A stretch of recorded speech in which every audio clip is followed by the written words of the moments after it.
Be it uni seminars, traditional media, or documentaries, it's common sense that we have a global problem, and it's common sense that apparently we also have a solution for it.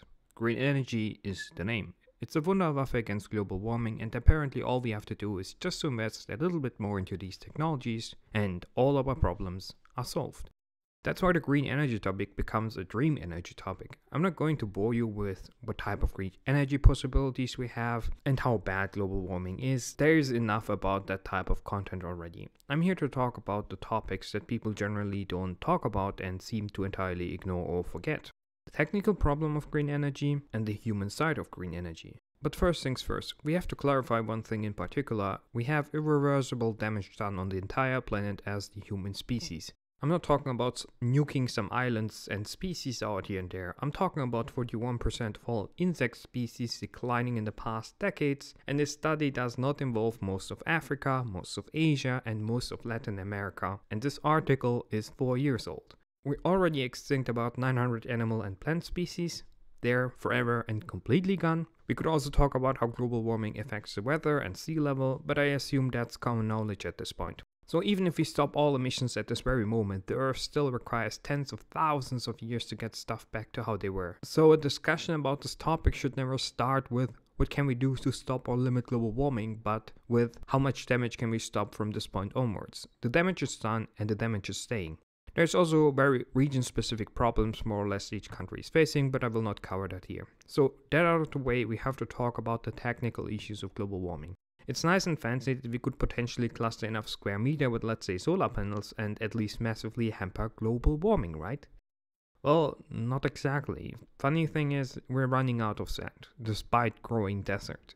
To explain it in a short and understandable way, sand can have different sizes and properties, and the good sand that people need to produce various products, including concrete, glass, and very specific stuff like solar panels, are used faster than they are reproduced. We also have to consider the fact that these green energy technologies require maintenance, and if the car to drive the solar panels or if the parts required to replace it potential damage is not quote-unquote green, you're just adding emissions no one talks about.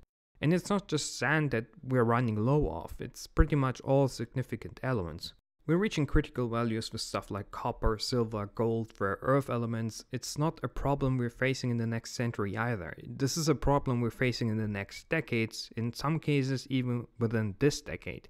And it's not like that we can just replace them with things that are more abundant. Certain technologies require the input of various other elements. Your car engine, for instance, is not solid iron. There are dozens of necessary elements in it. So some might say, okay, if we can't get enough solar panels, we put wind energy. There are also different types of solar panels. Sure, but you face the same problem there, since the magnets required to operate these wind turbines need rare earth elements.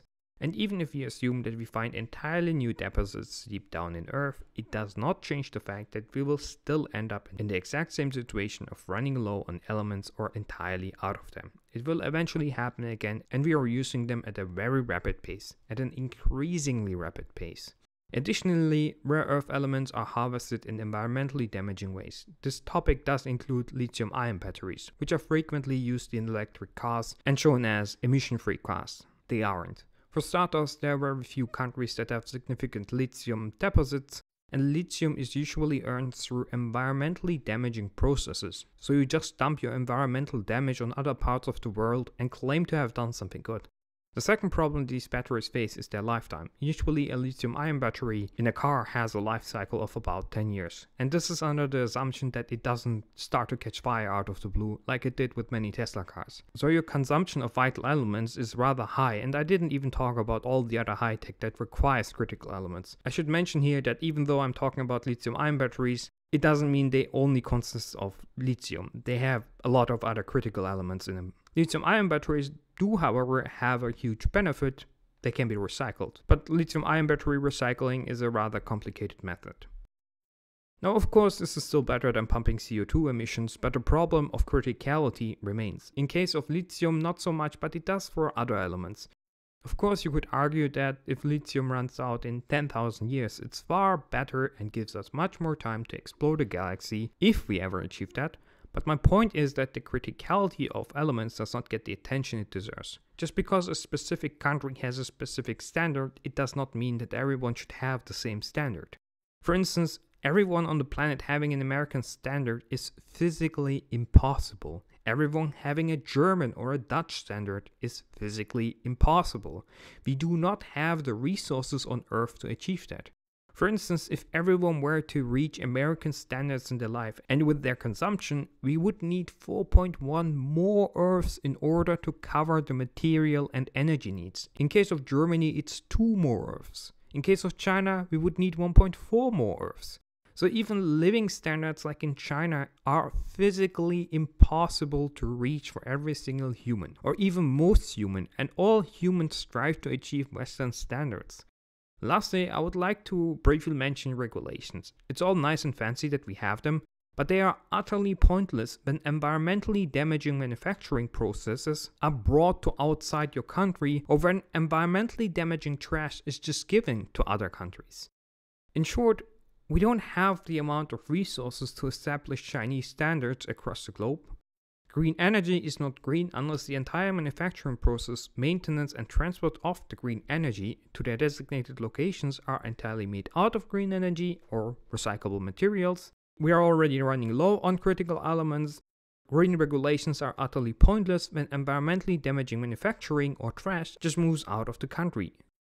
Now some might argue, sure, we're running low on elements, but we're finding new deposits all the time.